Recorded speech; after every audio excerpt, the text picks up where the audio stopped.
A single U.S. Marine gets teleported through 5 of the most famous battles in human history. He starts at Thermopylae in 480 BC and works his way forward through 2,500 years of warfare. Here is the rule that matters. Before every battle, the Marine resets completely. Full ammunition, full health, all equipment restored, any wounds healed, any rounds expended replenished. He arrives at every engagement carrying the same loadout: M4 carbine with optical sight, sidearm, 7 magazines for 210 rounds total, body armor with SAP eye plates, helmet with night vision, knife, basic medical kit, gas mask, no friendly comms, no air support.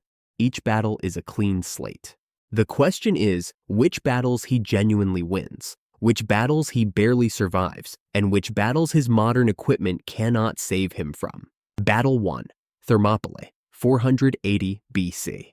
The Marine materializes next to Leonidas on the second day at the Hot Gates, a choke point approximately 15 meters wide where the cliffs of Mount Calidromo squeeze the coastal road into a passage no larger than a city street. 300 Spartans hold the wall ahead of him. The Persian army of Xerxes, somewhere between 100,000 and 300,000 strong, surges forward in waves that crash against the Greek line and break. He moves to a defensive position on a small rise behind the front rank. His optical sight picks out Persian officers giving orders 200 meters back from the front line. The Spartans cannot reach those officers. The Marine can. His first shot drops an immortal commander before the man finishes raising his arm to gesture. His second drops the standard bearer next to him. Officers continue dying at ranges no arrow can reach.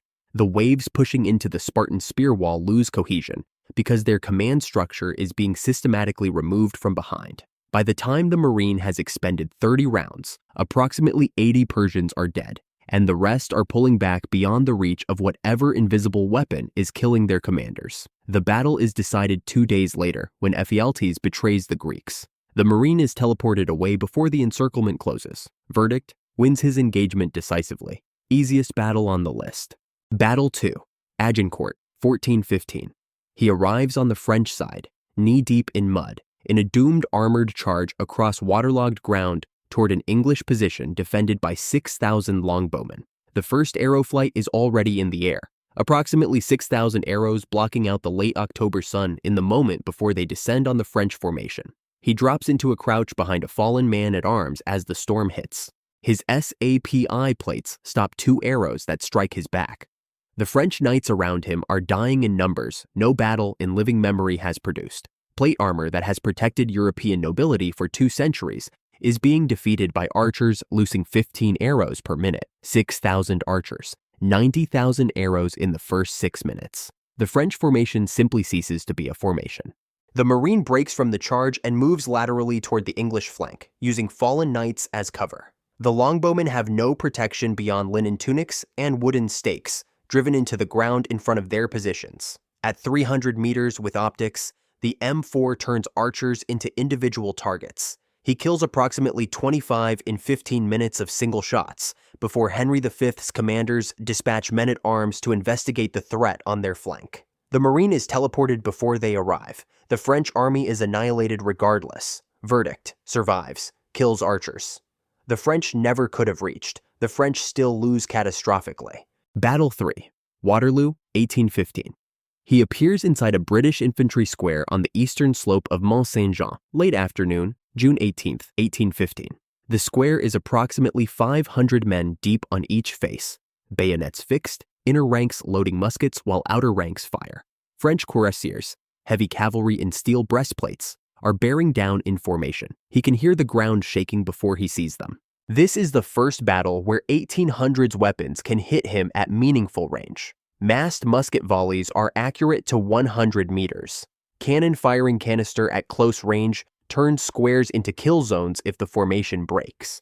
He stays inside the square and fights as one of its riflemen. When the cavalry charge reaches the square, the British volley releases at 30 meters and drops the leading horses. Cuirassiers behind them crash into the dying horses ahead, breaking the charge. The Marine uses his M4 selectively, picking off French cavalry officers attempting to reform their men for a second charge, dropping 3 in succession at 150 to 200 meters. Each officer death costs the French another 20 seconds of confusion before someone else can take command. Marshal Ney's cavalry charges break themselves against the British squares for 2 hours. The Marine fires 50 rounds across the engagement. He is hit twice by spent musket balls that bounce off his plates. He is teleported before the Imperial Guard's final assault begins. Verdict: wins his square. The Allied victory at Waterloo was not in doubt either way. Battle 4. Stalingrad, 1942. He appears in a half-collapsed apartment building in the Mamayev Kurgan district, in the dust and smoke of urban combat between Red Army defenders and Wehrmacht assault troops. The technology gap that gave him overwhelming dominance at Thermopylae is gone. The German in the next room over carries an MP-40, firing at 550 rounds per minute. The PPSH-41 next to him fires at 900. His M4 is slightly faster than the MP-40, slower than the PPSH, and there is no longer a range advantage because every engagement happens at 5 to 20 meters through shattered concrete.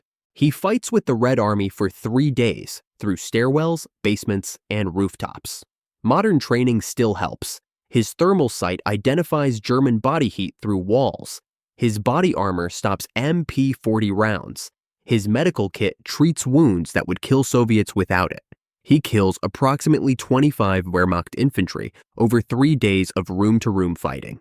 On the 3rd day, a German grenade lands in the room where he is stacked with 2 Soviet riflemen. He has time to turn his back and absorb the fragmentation with his plate carrier. The plates stop the worst of it, but fragments tear into his thigh and right arm. The Soviets drag him back through their defensive line. He is teleported before he is fully treated. Verdict: wounded but survives. First battle where the enemy can genuinely hurt him. Battle 5. Iwo Jima, 1945. He arrives on Red Beach 1 on February 19, 1945, in the 3rd wave of the landing. Black volcanic sand under his boots, Mount Suribachi, rising 550 feet above the southern end of the island, Japanese fortifications connected by 18 kilometers of tunnels carved into volcanic rock. The men around him carry M1 Garins, BARs, and Thompson submachine guns. They are American Marines. They are, finally, his people. He fights forward with the 5th Marine Division across the open ground at the base of Suribachi. Japanese machine guns from concealed positions cut down Marines around him in numbers no modern combat has produced in his lifetime. His M4 is more accurate than the Marines' Garands, but the targets, Japanese soldiers in deep bunkers, are not where his accuracy helps. The Marines work as a combined unit, using flamethrowers and demolition charges to clear positions the rifles cannot defeat. He fights alongside 1945 Marines for 4 days, clearing 2 bunkers using grenades and rifle fire, helping evacuate 3 wounded under fire. On the 4th day, a Japanese sniper in an uncleared position puts a round through his right calf at 200 meters. A Navy corpsman patches him and gets him to the rear. He is teleported before evacuation. Verdict: wounded but wins his sector, fighting beside his own. 5 battles, 2,400 years of warfare. The Marine survives every single one, but the pattern reveals how military technology actually scales. Thermopylae and Agincourt are not even close. Range, optics, and body armor create asymmetries that ancient and medieval enemies cannot answer. His rifle reaches enemies before their weapons can reach him. Waterloo is where the gap starts closing. Musket volleys hit him at 100 meters. He wins his square only because he stays inside disciplined British infantry. By Stalingrad, modern weapons stop mattering decisively. Submachine guns match his rate of fire. Urban combat at 10 meters negates his optics. By Iwo Jima, he is functionally indistinguishable from the Marines beside him. The technology gap closes faster than anyone expects. Modern military technology dominates the first 2,400 years of human warfare. It struggles in the last 100.